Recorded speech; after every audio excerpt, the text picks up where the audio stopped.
네, 오늘은 11월 마지막 주일입니다. 올 22년 한 해도 이제 한 달을 남겨두고 있습니다. 남은 한 달 동안을 어떻게 우리가 보낼 것인가, 그런 마음으로 기도할 때 오늘 말씀을 감동해 주셨습니다. 한 해를 돌아보고 새해를 더욱 복된 모습으로 맞이하기를 소원하면서, 한 해 7번 넘어진 상황을 너희 만났을지라도 그 상황을 어떤 생각과 어떤 태도로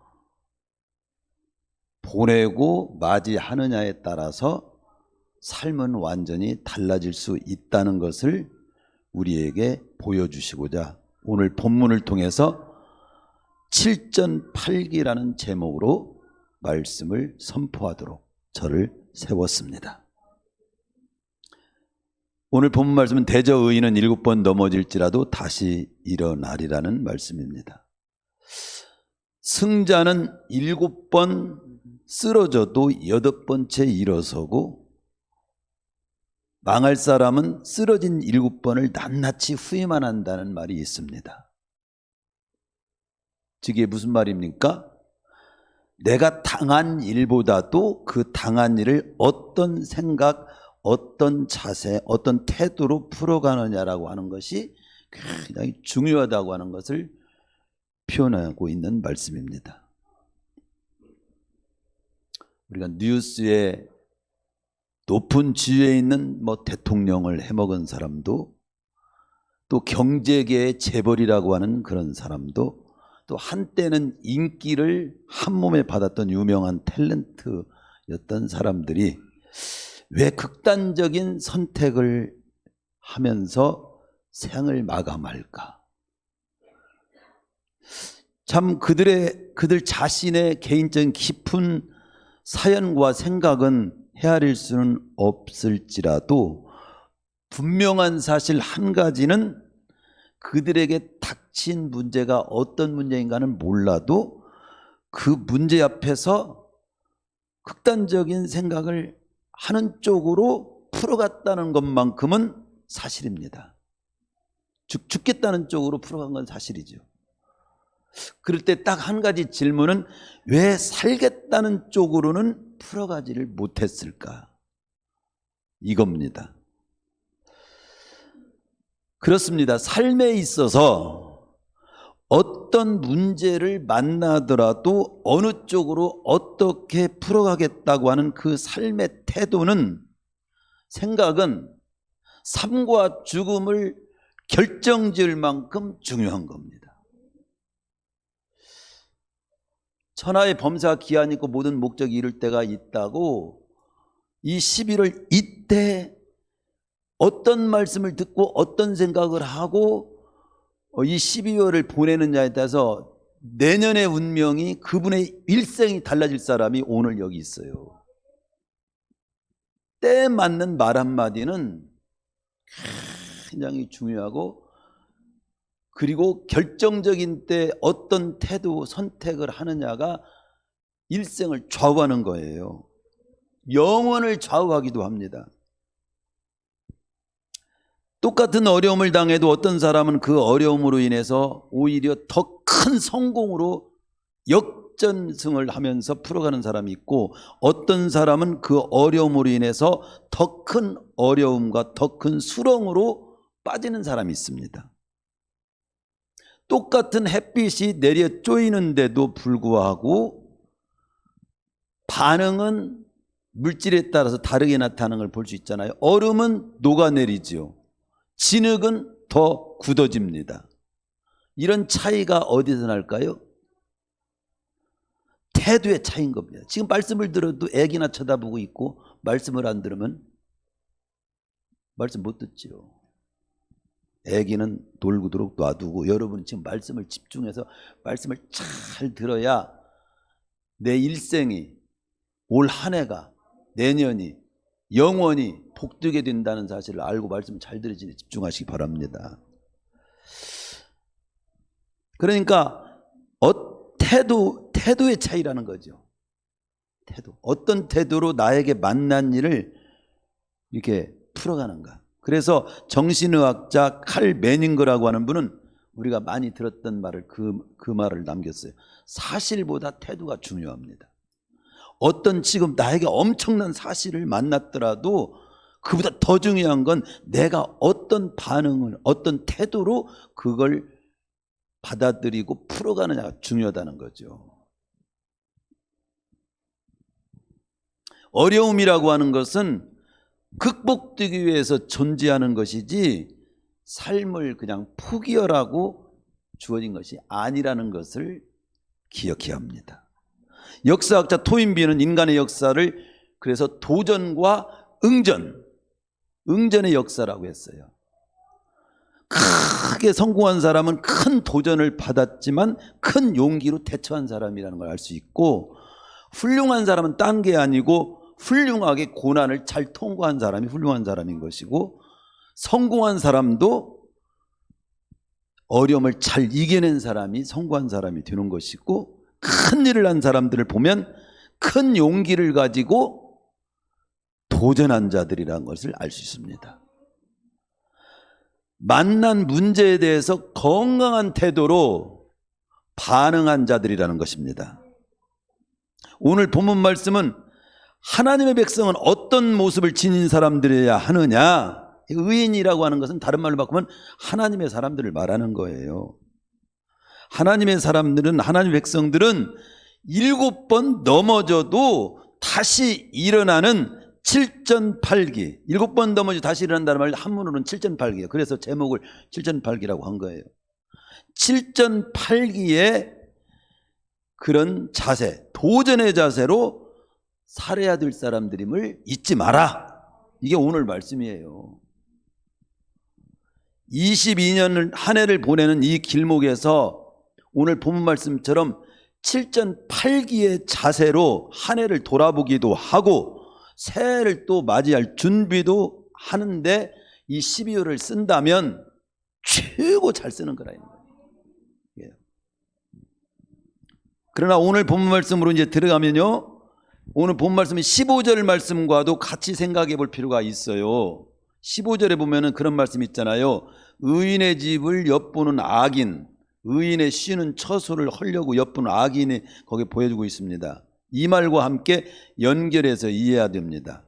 즉 하나님의 백성, 믿음으로 살려고 하는 사람들을 허물어 버리려고 하는 악한 세력이 있다는 거죠.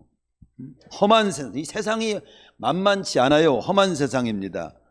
그리고 악인들의 끊임없는 공격으로 인해서 의인이 7번 넘어질 수도 있다는 것이죠. 넘어질 수도 있지만, 그런 상황을 만나지만 세상이 악하고 험하고 또 악인들의 끊임없는 그 공격으로 인해서 하나님의 백성들이, 의인이, 믿음으로 살려고 하는 사람들이 7번 넘어질 수도 있지만 7번이라고 하는 것은 완전히 망하게 되는 상황을 말하는 거예요.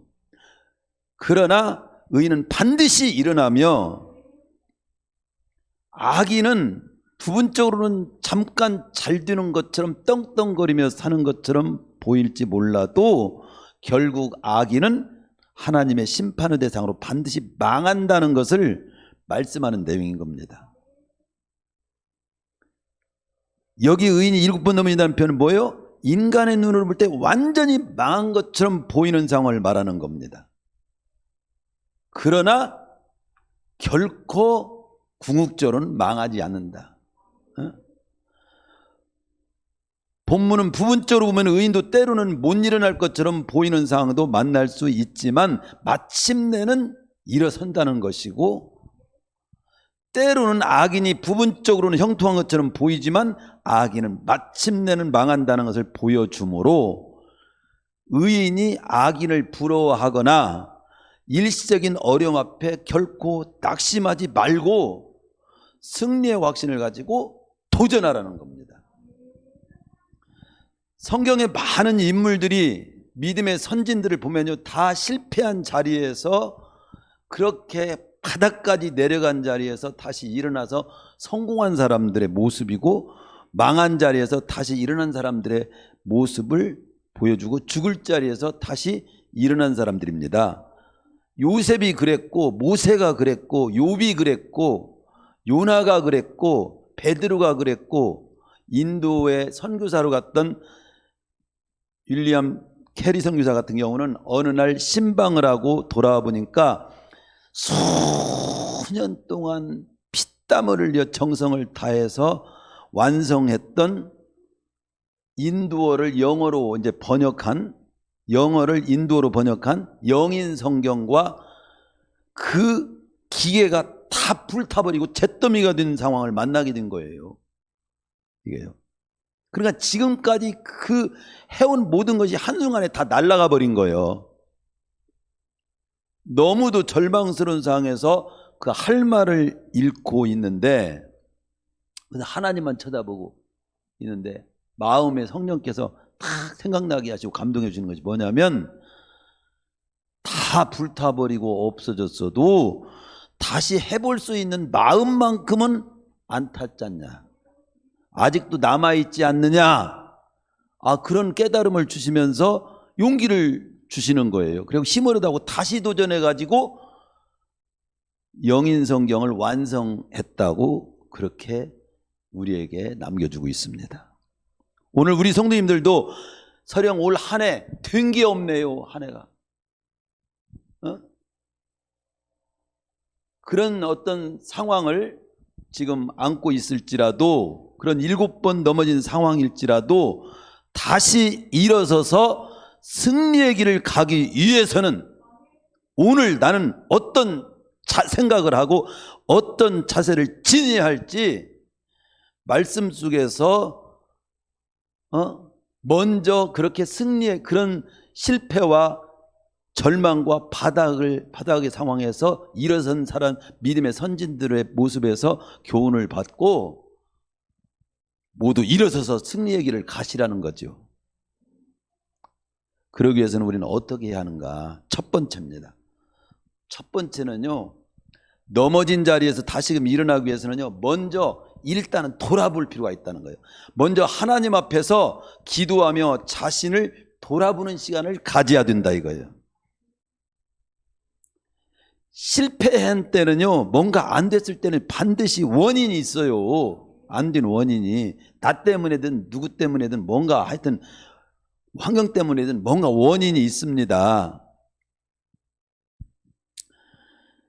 그러나 깨닫는 자는 망하지 않는다고 했듯이 그 원인을 알고 다시금 정비해서 도전한다면 승리하는 거죠. 실패를 통해서 교훈받을 줄 아는 자는 실패하는 것이 아니라고 했어요. 인간의 삶에는 성공보다 실패가 더 많습니다. 그러나 그 실패를 잘 쓰는 사람, 잘 쓰게 된다면 그 실패가 명약이 될 수가 있어. 독약도 잘 쓰면 보약이 되는 거예요. 보약도 잘못 먹으면 독약이 돼요. 이게 실패를 통해서 배울 줄 아는 자는 실패한 자가 아닙니다. 실패라고 하는 것은 꼭 나쁘기만 한 것이 아니에요. 제가 그래서 이 주부에다가 목회자 한마디에다가 실패의 긍정적 의미를 제가 4가지 써놨잖아요. 똑같은 실패도 이렇게 생각해봐라. 긍정적인 쪽으로 한번 생각해봐라. 긍정적인 첫 번째 의미는 뭐냐면, 실패라고 하는 것은 어떤 일을 결코 정복할 수 없다는 그런 의미가 아니라 다른 방법으로 한번 노력해보라는 메시지를 주는 거다. 그리고 두 번째 실패의 긍정적인 의미, 두 번째는 뭐냐? 실패했다고 해서 당신이 원하는 걸 얻을 수 없는 것이 아니라 그것을 얻기까지는 좀 시간이 걸린다는 의미도 들어있다. 시간이 좀 더 걸린다는 의미도 들어있으니까 포기하지 말고 도전하라는 의미죠. 또 실패 긍정적인 세 번째는, 실패는 나는 그래 무능해 바보여 못이여 나 같은 사람은 못이여, 바보라는 게, 당신이 바보라는 게 아니라 다시 노력하라는 말이다. 그런 말로 이 의미를 생각해 봐라. 그리고 네 번째 실패에 대한 긍정적인 의미는 뭐냐면 나는 기도하면서 이렇게 했는데 실패했어. 안 됐어. 뭐 그러면 기도가 응답되지 않았다는 의미가 아니라 하나님이 더 좋은 계획과 아이디어를 지금 갖고 계신다는 의미가 들어있다. 그렇게 생각을 해라. 갈라디아서 6장 9절에서 또 그러잖아요. 선을 행하다가 낙심하지 말지니 절대 피곤해 하지 마라. 지체하지 마. 절망하지 마. 주저앉지 마. 때가 이르면 거두게 돼. 오늘 말씀에서도 의인은 7번 넘어져도 실패를 교훈 삼고 실패의 긍정적인 의미를 기억하며 다시 일어나는 자가 의인이다. 하나님 백성 그런 모습을 지내야 돼. 이렇게 말씀하고 있는 거죠. 승자는 실패를 거울로 삼으며 패자는 성공도 휴지조각으로 여긴다고 그랬어요. 요나서를 보면요, 요나가 사명을 뒤로하고 다시스로 도망을 가다가 풍랑을 만나서 큰 물고기 뱃속에 삼킨바다에서 죽을 지경이 되잖아요. 그러나 그 물고기 뱃속에서라도 마지막에 자기를 돌아봐요. 하나님께 철저히 회개하면서 자신을 돌아봅니다. 그럼 어떤 역사가 따릅니까? 그러자 다시금 살 길이 열리고 제2의 사명이 주어져서 사명 감당하고 잘 살다가 죽은 줄로 압니다. 예? 실패 가운데서 자신을 돌아보라는 것을 전두셀은 생각을 하라고 그렇게 기록하고 있고 야고보에서는 기도하라고 기록한 겁니다. 그래서 제가 넘어진 자리에서 다시금 일어나기 위해서는 먼저 하나님께 기도하며 자신을 돌아보는 시간을 가져라 이렇게 표현을 한 거예요. 하나님이 없는 자도요, 실패한 자리에서 일어서려면 반성을 하고 그러잖아요. 반성해보라, 돌아보라. 근데 우리는 하나님 백성 단순히 반성하는 것이 아니라 반성하되 하나님 앞에서 반성하는 게 다른 거예요. 그게 기도예요. 하나님 앞에서 반성하는 게 기도예요. 물질적인 어려움이 있을 때 어려움이 있다면요, 한번 반성해 봐야 돼요. 나는 하나님 앞에서 물질 관리를 잘했는가? 구약성경 말라기도 보십시오. 그런 말, 말라기 3장 8절이 잘하는 말씀도 보면요, 사람이 어찌 우리에게 저주가 있다면 물질 문제에 저주가 있는 거예요. 그러니까 말라기 3장 8절에서 이렇게 말합니다. 사람이 어찌 하나님의 것을 도둑질하겠느냐? 그러나 너희는 나의 것을 도둑질하고도 말하기를 우리가 어떻게 주의 것을 도둑질하였나이까 하는다. 하나님 걸 어떻게 도둑질한다고 하십니까? 그러니까 그것은 11조와 봉헌물을 네가 안 내놓은 것이 그게 도둑질한 거예요. 그렇게 나오잖아요. 이는 곧 11조와 봉헌물이라. 너희 곧 온 나라가 나의 것을 도둑질하였으므로 너희가 물질 문제에 저주를 받았느니라. 그렇게 말하거든요. 만군의 여호와가 이르노라 너희 온전한 11조를 창고에 들여 나의 집에 양식이 있게 하고 그것으로 나를 시험하여 내가 하늘문을 열고 너희에게 복을 쌓을 것이 없도록 붙지 아니하나 보라. 만군의 여호와가 이르노라 내가 너희를 위하여 메뚜기를 금하여 너희 토지수산을 먹어 없애지 못하게 하며 너희 밭에 포도나무가 열매가 기한 전에 떨어지지 않게 하리니 너희 땅이 아름다워짐으로 모든 이방인들이 너희를 복되다 하리라. 만군의 여호와의 말이니라. 그러니까 하나님의 걸 도둑질하지 말고 바칠 걸 바치고 드릴 걸 드리라는 거예요. 그러면 이방인까지도 너희를 복되다고 할 만큼 그렇게 잘 뜬다는 거지. 그게 이제 구약시대에 이렇게 말씀했던 내용입니다. 오늘날 이걸 어떻게 적용할 것인가는 그 다음 또 다루더라도 적어도 말라기에서 그런 표현. 이게 물질의 어려움이 있을 때 한번 돌아보라는 거지. 물질 문제. 건강에 어려움이 있을 때도 하나님 앞에서 내가 건강을 잘못 쓰지는 않았는가, 건강관리를 잘못하는 부분은 없는가도 한번 살펴보고 필요가 있죠. 또 나머지 다른 모든 삶에 있어서도 마찬가지. 주님의 원리 안에서 삶에 내가 성실했는가 잘 살펴봐야 합니다. 즉 하나님 앞에서 삶을 진단해 보는 것은 기본이요. 기도하면서. 두 번째는요, 우리가 넘어진 자리에서 다시금 일어서려면 뭘 한번 정비해야 되냐면요, 나의 삶의 동기와 목적을 다시금 한번 정비해야 하냐. 정비하면서 일어설 생각을 해야 돼요. 왜 그러냐? 하나님은요, 모든 일을 이루어 가실 때 반드시 선한 목적을 가지고 행하시는 분이셔요. 로마서 12장 2절에 보면 하나님의 뜻은요, 선하시고 기뻐하시고 온전하신 뜻이라고 했잖아요. 이게 선한 목적, 선한 동기를 가지고 모든 일을 진행하시는 거예요. 그런데 우리가 어떤 일을 행할 때 목적이 선하지 못하면 그 선한 목적을 지니신 하나님을 향하여 역행하는 것이 돼. 그러므로 하나님이 그 일을 풀어버립니다.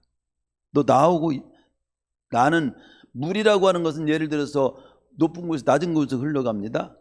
근데 낮은 곳에서 높은 곳으로 올라가면 힘이 쓰거나 그 올렸어도 다시 떨어져요. 코가 이렇게 구멍이 아래로 뚫려야 되는데 이 역행을 해보세요. 코가 구멍이 위쪽으로 뚫려 있어. 그럼 비 올 때 어떻게 될까요? 코로 물 다 들어갈 거 아니에요.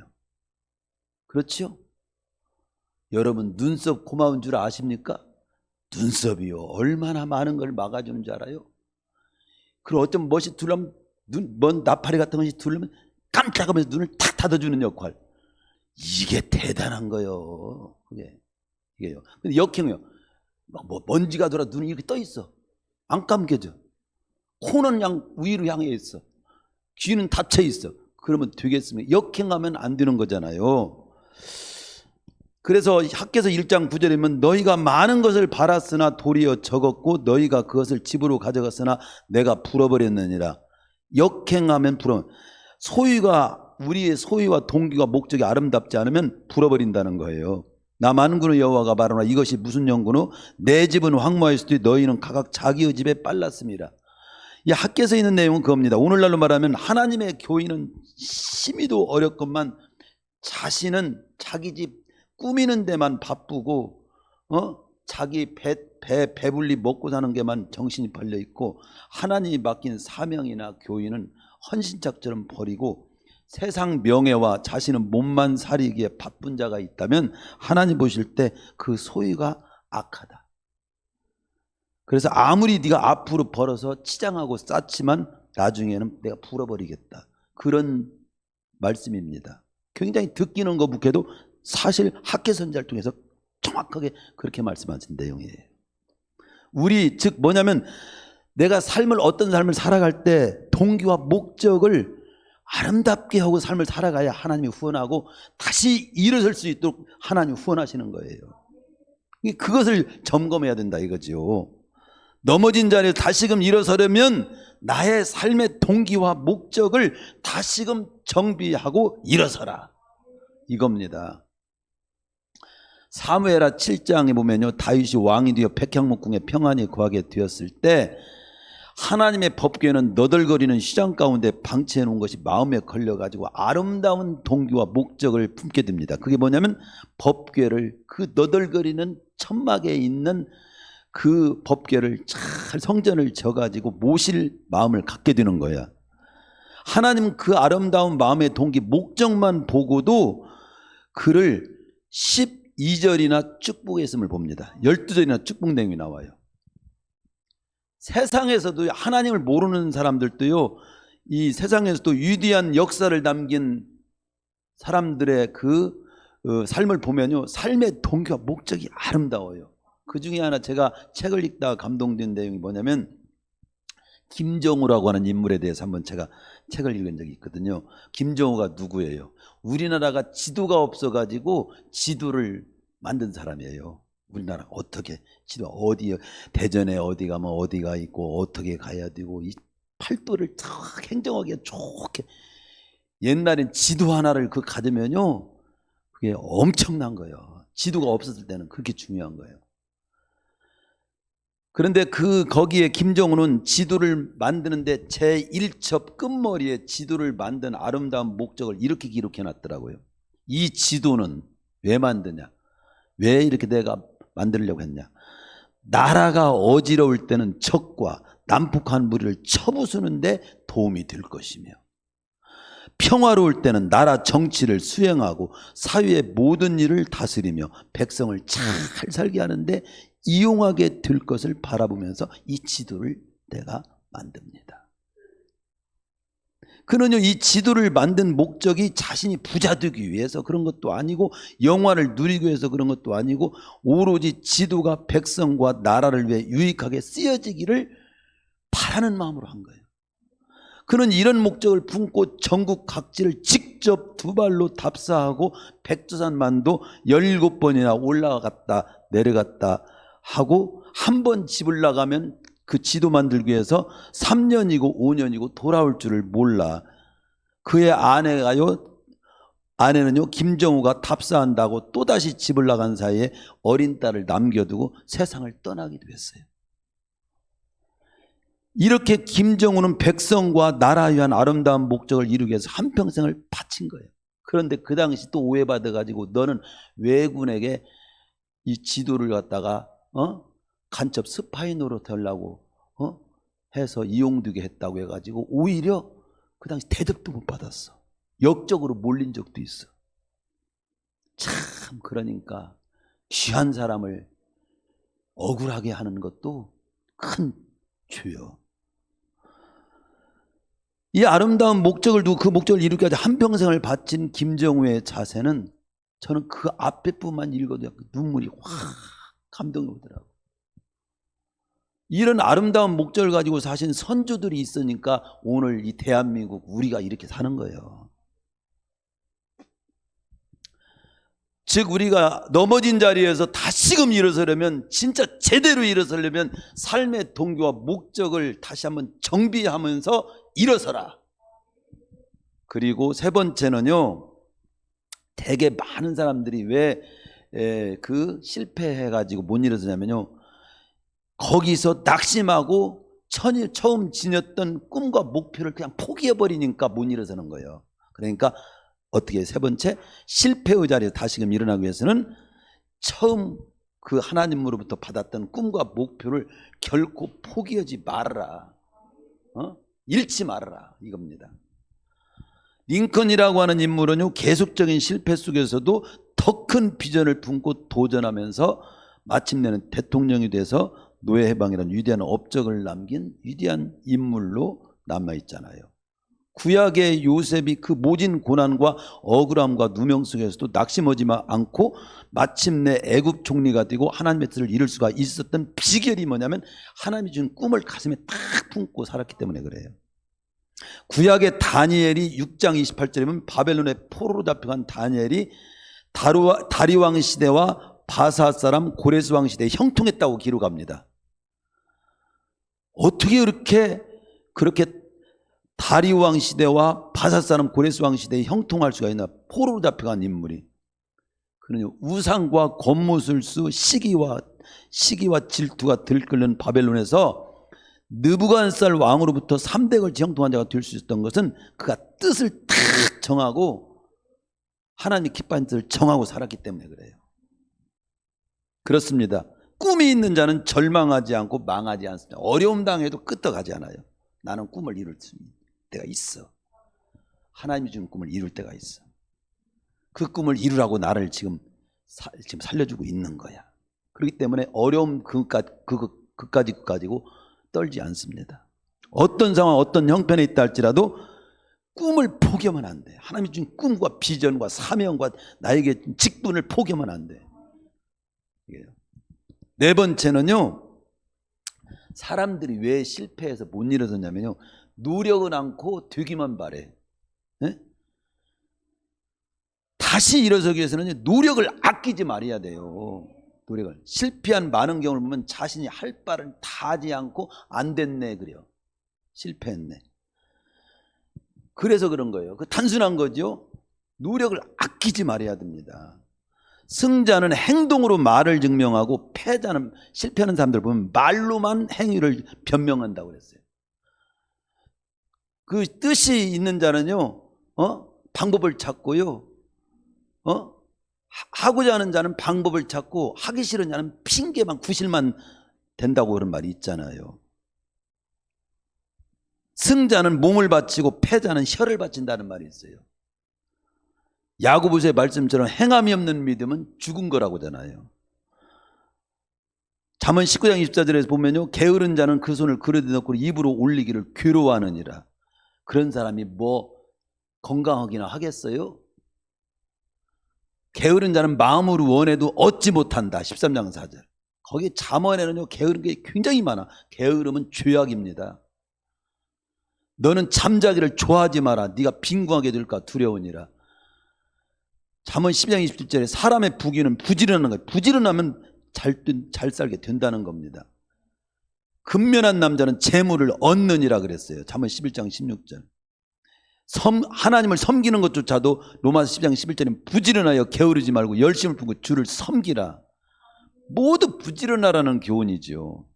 노력을 아끼지 말라는 거예요. 우리는 하나님의 복을 나는 가만히 있으면 저절로 떨어지는 거 생각해. 전적인 은혜로 주어지는 것도 있지만 이 땅의 거의 대부분 모든 삶은 우리에게 이미 노력할 수 있는 힘을 주셨어요. 에디슨은 말하기를 천재는 1%의 영감과 99%의 노력이라고 했어요.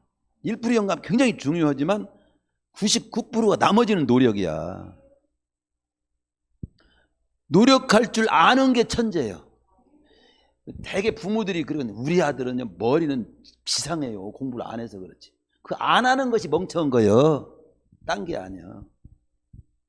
저는 머리가 그렇게 좋지 않습니다. 아이크가 국민학교 때 어쨌든 뭐 그렇게 높지는 않아. 120으로 나왔어. 120. 그런데 뭐 천재는 아니죠. 그런데 선생님이 초등학교 때 열심히 공부할 수 있는 열정을 불어넣어줬습니다. 그래갖고 갈 때도 막 이렇게 학교에 밥 먹고 가면서도 책을 놓고 싶지 않는 막 마음을 주셨어. 막. 잠이 오면 막 대양에 물을 막 세수를 하면서 깨우면서 막 공부하고 싶은 열정을 주셨어. 그게 공부를 잘하게 하는 비결이더라고. 자랑 좀 할까요? 초등학교 때 제가 그래서 1등 했잖아. 그 대표로 중학교에 제가 시험 보러 갔잖아요.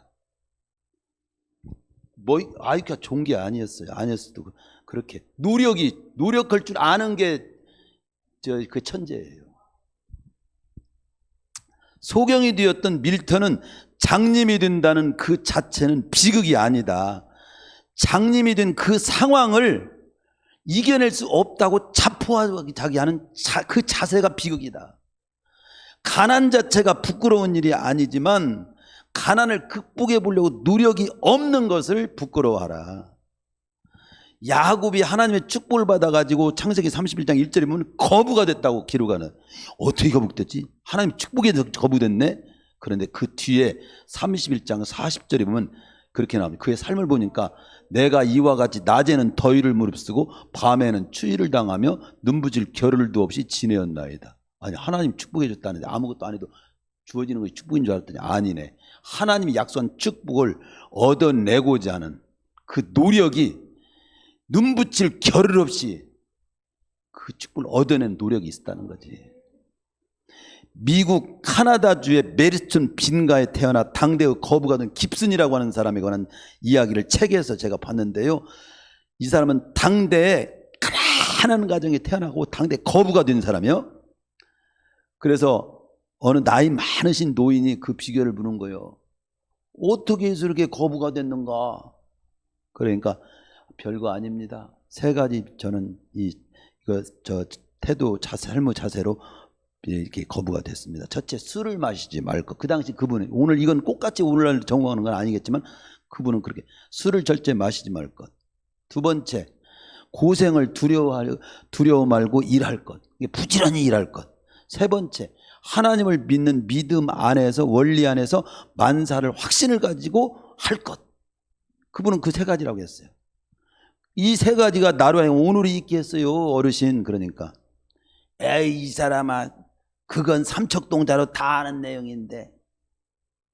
그러니까 깁슨이 다시 그 어르신한테 그랬어요. 삼척동자라도 다 아는 사실일지라도 이것을 실행하지 않는다면 어르신처럼 노인이 돼도 부자는 안 돼요. 못 돼요. 무슨 말입니까? 아무리 단순하고 부지런하라 그리고 열심히 살아라 뭐 했어도 단순한 거라도 행하지 않는 한 저절로 그냥 나이만 먹으면 부자가 되고 저절로 그냥 인격이 훌륭해지게 되는 게 아니라는 거죠. 야고보서에 보면 너희는 도를 행하는 자가 되고 듣기만 하여 자신을 속이는 자가 되지 마라. 25절에 보면 제가 은혜 받은 깨달은 말씀인데 사람이라고 하는 그 행하는 일을 통해서 복을 거기서 거둔다고 나와요. 복을 받으리라. 단순히 안다고 복이 임하는 게 아니라 실천과 행동으로 복을 얻어내야 되는 거예요. 다섯 번째로 갑니다. 그러니까 다시 일어서기 위해서는 노력을 아끼지 말라. 다섯 번째, 다시금 일어서고자 한다면 어떻게 하냐? 대개 어떤 일을 실패하는 경우를 보고 못 이루는 사람 보면요, 원망만 하는 거예요. 원망, 불평하고 원망하는 거예요. 예? 그리고 포기하는 것을, 실패를 합리화하는 그런 아주 근성이 있어요. 그러니까 다시금 제대로 일어서고자 한다면 절대 실패했다고 누구를 원망하거나 불평하면 안 돼. 원망과 불평을 아예 던져버려야 돼. 원망과 불평은 던져버려야 돼. 설령 원망할 일이 있어도 원망하면 안 돼. 불평할 일이 있어도 불평하면 안 돼. 일어서고자 한다면. 아니, 일어서지 않으려고 원망이나 불평이나 하고 앉았어. 그러나 다시 일어서고자 한다면 절대 원망이나 불평하는 쪽은 하지 마. 광야에서 이스라엘 백성들이 원망과 불평하다가 망했다고 그렇게 말하잖아요. 그래서 고린도 10장 10절에서는 저희 중에 어떤 이들이 원망하다가 멸망시키는 자에게 멸망하나니 너희는 저희와 같이 원망하지 말라. 지난날의 역사는 오늘날의 교훈, 거울이 되라고 기록된 것이니까 그 역사를 보고 너희들은 원망 절대 하지 마. 불평 절대 하지 마. 일어설 수 없어. 그렇기 때문에 내 자신의 입에서 우리 성도님들이 한 해를 돌아보고 새해를 맞이하면서 이 12월 달을 잘 점검하고 새해를 잘 맞이하고 일어서려면요, 내 자신의 입에서 크든 작든 원망이나 불평이 나오면 내가 실패하고 있는 중이네. 실패로 지금 가고 있네. 정신을 그때 바짝 차려 꼬집어야 돼요. 원망이 나오면 뭐라고요? 실패로 가고 있는 중이다 이거예요. 승자가 즐겨 쓰는 말은 다시 한번 해보자이고, 패자가 자주 쓰는 말은 해봐야 별 수 있어, 이런 소리는 한다 이거예요. 안 될 사람은 안 될 말만 하고 될 사람은 되는 말을 합니다. 여러분은 될 말만 하시기를 축원합니다. 여섯 번째, 다시금 일어서려면요, 대개는요, 실패하는 사람, 일어서지 못하는 사람은 인내를 못해요. 응? 끝까지 못 가는 거야. 다시금 일어서면 인내해야 됩니다. 낙심하지 말아야 돼요. 야고보서 5장 이제 7절, 11절, 9장, 고린도 10장, 13절의 말씀이 바로 그런 말씀드립니다. 많은 경우에 인내하지 못함으로 실패하는 경우가 많습니다. 모든 일이라고 하는 건 때가 있어요. 과정이 있는 거예요. 따라서 선을 행하다가 낙심하지 말지니 피곤해하지만 때가 이르면 거두게 된다. 그 거둘 때까지는 기다려야지.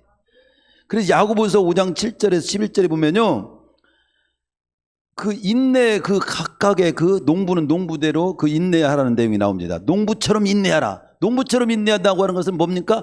적어도 농부가 봄에 씨앗을 심었으면 가을에 거둘 때까지는 기다려야지. 근데 그걸 가을까지 못 기다리고 방정 떨면 농부 못해요. 선자들처럼 인내하라. 선자들은 뭡니까? 하나님의 뜻이 담긴 말씀을 직접 선포하는 사람입니다. 그러니까 하나님의 뜻이 이루어지기까지 안 믿어도 막 돌로 쳐 죽여도 그냥 말씀을 외치는 거예요. 이게 어느 때까지 하나님의 뜻을 이루기까지 말씀을 외치는 사람이 선자입니다. 그때까지 인내하는 거지요. 욥처럼 참으라. 욥은 어느 때까지? 하나님이 주시는 결국을 볼 때까지. 욥은 인생에 있어 가장 필요한 5가지를 잃었어요. 여러분은 뭔 잃었습니까? 올해. 자, 욥은 만턴 재산 다 잃었어. 여러분은 10,000원만 호주머니 있던 거 잊어버리도 얼마나 속상해요. 그렇죠? 우리 어머니 얘기 그전에 했었잖아요. 보따리에다 5,000원 정도 시장 받은 걸 버스에다 올려놓고 내려왔는데 그냥 부엌에서 그냥 다리를 뻗고 울으시더라니까. 그리고 제가 그 전화도 없는데 그 먼 시골에 나오는 그 저수지 회사 돌리는 전화로 가갖고 전화해가지고 그 버스 추적해가지고 보따리 있는가 확인해가지고 내려올 때 그 다음날 아침에 찾았더니 어머님이 다시 살아나셨어요.